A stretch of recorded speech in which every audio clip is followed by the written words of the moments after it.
Hey dudes, welcome back to Fibs Presents RC on YouTube. Paddy with you here again. What have we got out here? We've got a Cindy Range Rover. Now these are from around the 70s, something like that. So this is roughly about 50 years old, 40 to 50 years old. Now over this next couple of videos we're going to be doing a bit of a resto mod on this. We're going to be painting the body itself, so I'm going to walk you through all the steps about painting. Those familiar with my channel might have seen a video before where I've done a tutorial of how to paint a hard body part 1. That was quite a long time ago now. That was when I was under sponsorship by a company I will not name. And they were rushing me for videos a little bit, so I never got a chance to do a follow-up video or part 2. So this is going to be almost like a part 2. So we're going to do how to paint an RC hardbody part 2, and we're going to give this old Cindy Range Rover a bit of a makeover and take all these decals off, give it a nice spray job. Might even put some windows in here as well, which would be quite cool. And what else have we got? I mean, the body itself, the roof does come off. It would make quite a nice bikini top if you wanted to put some sort of half cage roll hoop in here with some maybe internal or external framework in there for a cage. It is official branded Range Rover. Now when these came out, this model of Range Rover come out, I'm sure the Land Rover aficionados, the Range Rover aficionados will come out now bashing me for not knowing this, but I believe these came out in the 70s. 72 or something like that. I'm not 100%, but when these came out, Range Rover teamed up with the basically I think the British variant. Is Cindy the British variant of the American Barbie brand? I think it is. And they teamed up with Range Rover and brought these out. First off, what I'm going to say is I'm going to strip everything down and we're going to start removing some of these decals. Now fortunately, I've never had a decal come off that easy, so that's quite crazy to be honest with you. It's still sticky, that. I don't think I will reuse the original decals, to be honest with you, because they're not going to fit in with the new colour theme. I want it to look a little bit more scale, a little bit more realistic. Scale wise, I mean, it's not too bad. I mean, it looks a bit derpy at the moment because these wheels are tucked quite in here and it's quite off. I think the wheelbase is slightly too long. So I don't quite know what I'm doing with it afterwards, but there may be a possibility of extending the arches and doing something with it on a basher, or maybe turning it into a trail truck or a crawler. I'm not so sure yet. But first things first, we're going to take all these decals off, and then we're going to get prepping the body. So thanks very much for watching, guys, and stay tuned for the next part of the video where we tackle the prep. Thanks, guys.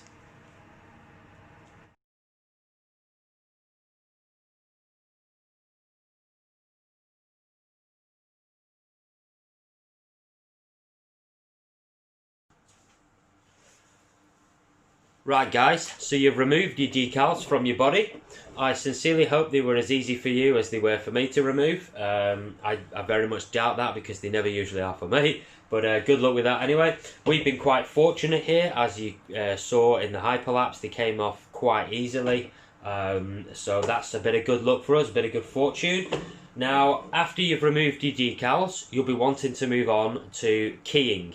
Now, you'll be wondering, what is keying? Now, keying is basically the process of, in layman's terms, turning a shiny surface that's very smooth into something that's quite rough, but not too rough. You want to just take that shine off a surface to key it. Any more than that, and you've moved on to sanding. Here, we're just keying. Now, keying basically scuffs a shiny surface, so it takes it from that very nice shine that we see here. You get a very mild abrasive pad and you buff that surface until you've taken that shine off, right? And then whatever substrate you're putting on there, paint or in this case primer, it will adhere to it much better. You may find in the past that you've made a mistake by painting a Lexan or a hard body without keying, and when you've had a rollover or an accident, the paint has flaked. Now that is because you haven't keyed. So you will want to go and get yourself something to key with. So what do you want to key with? This is actually the top of a dish sponge, a domestic washing up dish sponge for your dishes. This material on top here is very similar to an automotive grade abrasive called Scotch-Brite. Now that's branded by 3M, and we are not using branded Scotch-Brite here. Branded Scotch-Brite is generally used in the automotive industry. It's very expensive to buy for a project like this. So what you can use as a substitute, a very cheap substitute I will say as well, is the tops of dish sponges. Obviously this side cannot be used, but this side can. You can actually get scouring pads that are very similar to Scotch-Brite as well, that are double-sided and a bit larger. I actually prefer these for smaller bodies because they're quite flexible, whereas the thicker they are, the less flex they've got, and I'm not so keen because it's harder to get in the little lines here. You will need to get in your lines as well.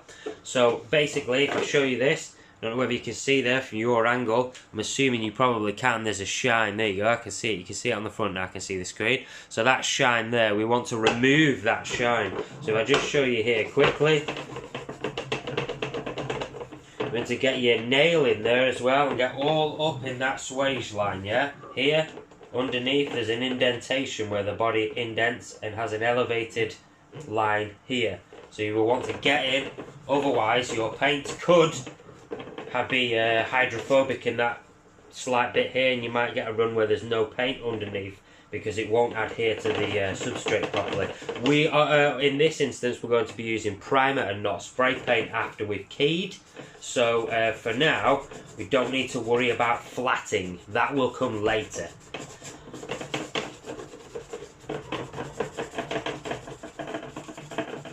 So if I just give you, that's a general example. Let's see now. And there you go. So we've taken, you see it's shiny along this surface here, but here at the front it is now not. We've taken that out. It's nice and dull, and it's nice and smooth as well. But what you will get from doing this is a slight residue left over in a dust of this green material here, this Scotch-Brite pad. Should I say Scotch-Brite pad or abrasive pad, and it will be a mixture of whatever contaminants and a slight layer of plastic particles on here. So after you've gone round and keyed all of your body, every single exposed area that is to be painted or primed in this case, after you've keyed, you will want to go round and wipe off your residue with alcohol wipe or panel wipe, and crucially a lint-free cloth. Don't be tempted to go and use a cloth that it has lint on it or lint that will come off it, because it will stick to the surface. You can use an anti-static rag after your panel wipe if you wish. There's no problems with using either of those products on plastic. I wouldn't soak them in panel wipe, but just to get some on your cloth to remove your residue after you've keyed, it's fantastic. Get it on your, tip it out and just wipe like that, so you've removed most of your contaminants. If you find that a lot of this green dust has built up and is in here, it is okay at this stage again to wash it in just warm water with a clean sponge, not one that's been used or may have products in it, especially silicone based products or cleaning products. A new sponge, ideally it could be the other side of this after you've washed it out. A new sponge, maybe wash it out and you can give it a good wash, but it must be thoroughly dried off after that. So I think we've covered our keying there. I'm going to go ahead and key the rest of this body now, so you can see me do that in a hyperlapse, so it's nice and quick. After that, we're going to move on to our next stage, which will be applying our primer, and then cure associated after we've applied our primer. For in that instance, will be flatting and taking care of any issues that have arisen from applying the primer. So thanks for watching, guys, and we'll carry on.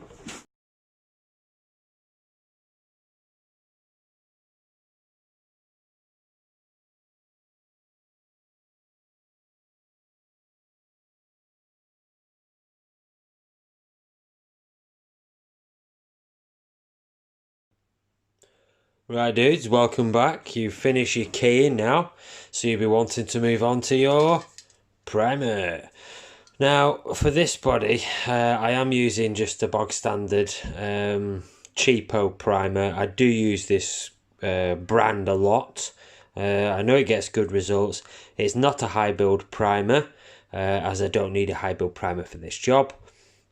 It's a low build primer, standard viscosity. I'm assuming you'll want to be using the same. If you have very bad indentations that you've not been able to fill, you can use a high build primer. I know 3M do make an excellent high build primer, and as the name suggests, it will build up in very thick layers, so it's very good for getting rid of surface imperfections quite quickly, actually. If you've not been able to fill them, or maybe you've missed them with filler, or maybe you ran out of filler. But whatever the case is, if you've got scratches, try a high build primer.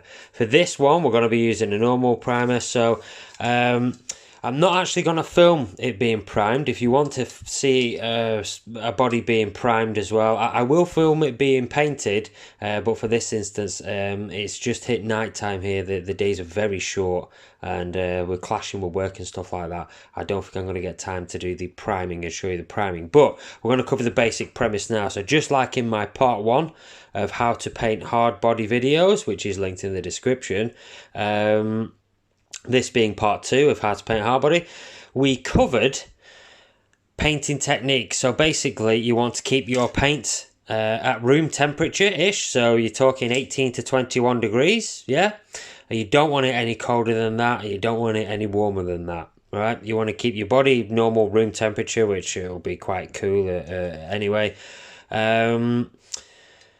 If your paint is colder than that, or it feels really cold to the touch, like freezing cold, for instance, if you had it out in a shed or something like that, go and get a kettle and mix up some hot, but not boiling, just hot water in a bucket or something like that, and go and dump the tin until it's about fill up to about here. And then take it out every sort of 30 seconds and mix like you're stirring a pudding.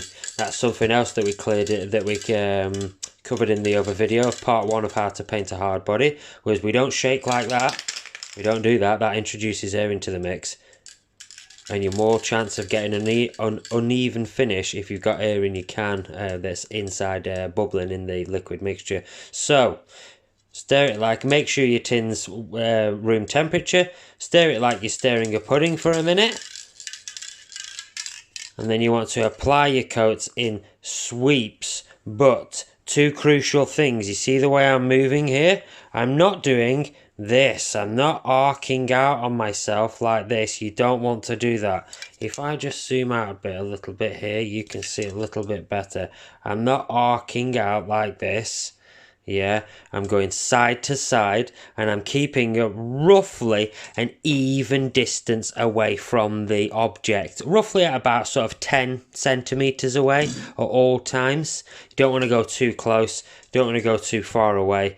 You want to keep it about 10 centimeters away, and you want to move in side to side patterns. Now, my personal preference is I start from top and go down. Now you'll notice here as well, I'm actually going past the end of the body. So that's another thing. If the body starts here, we don't start spraying here, because what you will end up with is uneven amounts of paint here to the rest of the body. We actually start to press our finger on the trigger about here. So what we're going to do is I'm going to go outside now, and I'm going to put 1 thin coat of primer all over the body. We're going to wait for that to dry, then we're going to put up to 2 more thin coats of primer straight on top once it's dried. Okay, so I'm just going to go outside and do that now, and we're back in about a second, and I can show you the body in primer. Right dudes, so you've finished your keying and you've now finished your priming. Now we're going to flat our primer. So you've just seen how we were to apply our primer, long sweeps starting from beyond the body on either side, even distance away 10 centimeters. Now we're going to move on to flatting. So you'll see here that what our primer has given us is a smooth texture, but there is still imperfections. If you were to put this under a microscope, you would see that it is not completely flat. It appears flat to our eyes, but you can see from the slight sheen, there's a matte finish to that. And what we're going to need to do now, go and get yourself some automotive wet and dry. This is 2,500 grit wet and dry. Go get yourself a little piece of it. You don't need a massive piece. Now you need to thoroughly wet this out, and when I say that I mean thoroughly wet it out. Make sure it's nice and wet. It does help to have maybe a little Tupperware set up that would have some fresh water in there so you could dip. But if not, if you keep yourself by a sink, right, you see it's nice and wet. Now we want to get our body wet, and what you'll find is at first you'll get a hygroscopic nature, and you see where that's separated here. You'll know when you've flatted enough when it starts to go like this. I'll show you now. So gentle pressure. You're not trying to sand it, we're only flatting.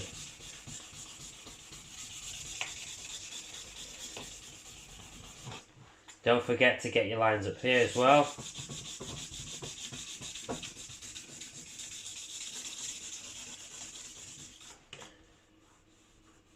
Cool. So you see there where that where the water is now like one curtain, one piece, whereas here it's still separated. You want all of it to be like this. Now this might look rough here. If I was to take something, I apologise, take my sleeve and wipe this off, you would see it does look rough, but this is exactly what we want. We want a light coating of primer all the way round, and here where it's gone back through to the original colour underneath is where we've taken out our high spots. That's why we call this flatting, was because we're taking out our high spots that we possibly cannot see with our naked eye to a point where it's very smooth. Now this will give you a great key and a great finish for your paint layer that will go on top of your primer. So I'm going to go ahead now and flat the whole body, and I'll show you that once it's done.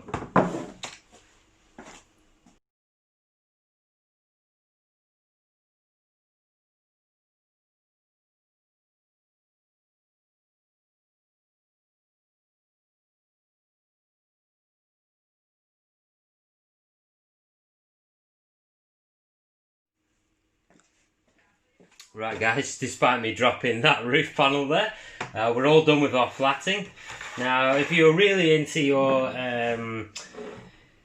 painting and you want a weathered look, what you just saw there with the flatting can be very good for putting patina onto layers of paint. If you were to put another layer of paint over this and scuff it off, it look very good with the primer coming back through. Maybe leave the odd panel in primer as if it's about to be prepped for paint, like a real 1/1 car project, if you will. Right, so basically we've finished our flatting, so now we're going to go round with a cloth, J-cloth again, lint free, remember, lint free, very important.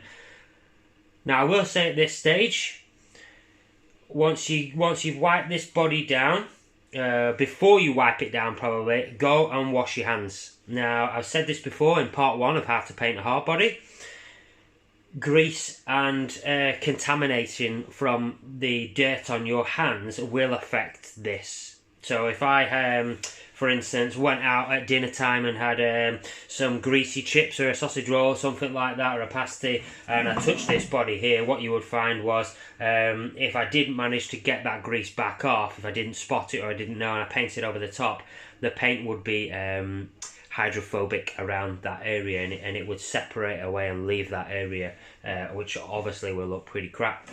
So go and wash your hands thoroughly with just soap and water. Then go and get a little Tupperware. Go and get your Tupperware or whatever, or if you're next to a sink with access to warm water directly, go and get a clean J-cloth and give it a wipe down again, and then leave it above a mild heat source, like maybe suspended above, not on top, not directly, but above a radiator or an in-airing cupboard, so it's all going to thoroughly dry nicely. I'm going to go ahead and wipe it down now, so we are ready for our next stage, which is obviously paint. Now, we've done a great job with our flatting, which will give this a great key for our paint layer, our final paint layers on top. So I'm just going to wipe it down, and then we'll move on to paint.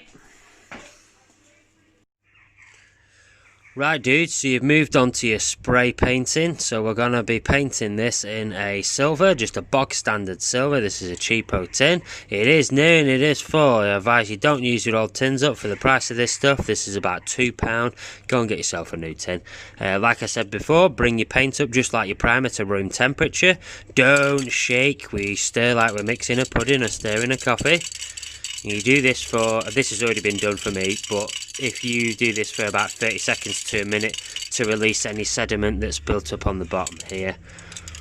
So we've already tested this anyway, so we're just going to do light coats. Now if I can move this back for you a little bit, we're going to do light coats, and as before we're going to be starting beyond the body on both sides, so we're going to be carrying on.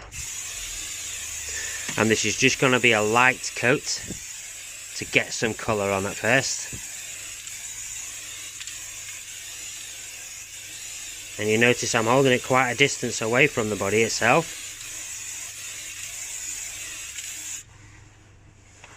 Whew. And that's enough for one coat for our first coat.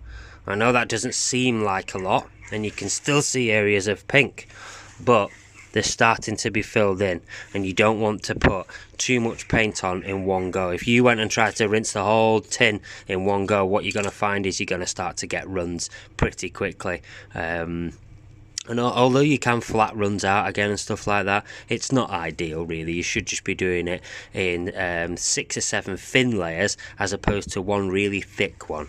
I'm sure most of us already know that by now anyway, but for those that don't, you'll notice as we go on to the other side, the pink's much more visible here.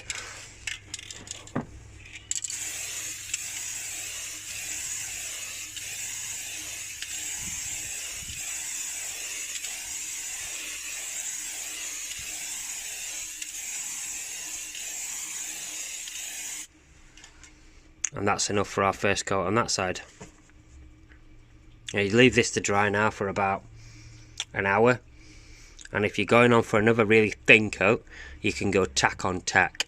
So that's not wet on wet, that's tack on tack. So what I mean by that is when this paint is tacky. So if you were to find an area inside that isn't visible and touch this when it's almost dry after say an hour or what have you, and you find that it's very tacky like a glue, then that is a good time to get your next coat on. Like I said, don't leave your tins outside in between coats. Go and pop this back inside. Keep it nice and warm. 18 to 21 degrees is what you're aiming for. And we'll catch up when we do our next coat.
Right, same thing for all your extra panels and everything that you've got, guys.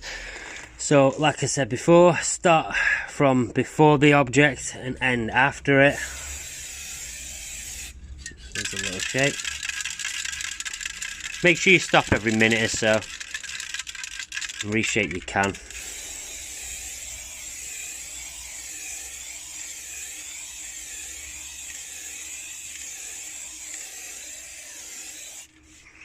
And that's enough for our first coat.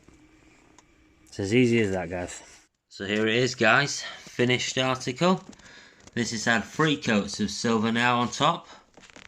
As you can see, it's looking nice and flat. There is some areas where it's picked up some minor imperfections. I don't know whether you can quite see just around here.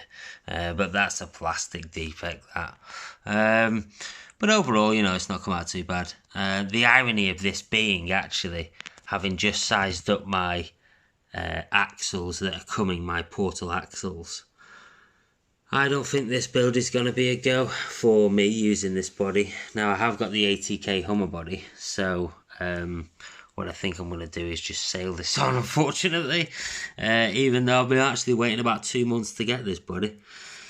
But there you go, such is life. Turns out it's just slightly too narrow at the front for what I want to do. I wanted to do a tuck torch build on this, but I'll need to build some custom axles or something, or some narrow KR44s or something, but I don't know. But I hope you've enjoyed the painting video, a little tutorial, how to paint a hard body volume 2. I don't think I'm going to paint another one for a little while. The ATK is going to get weathered, so I'll do a small video on that. But as for painting it, it's not strictly going to get painted. May get a camo job, but that may end up being some sort of vinyl brush. I'm not so sure yet. But I'll keep you updated on that anyway. Stay tuned for more videos from us in the future. Thanks very much for watching so far. Please leave a like. If you've not already subbed to me, please subscribe. And leave a comment if you wish. See you soon, folks.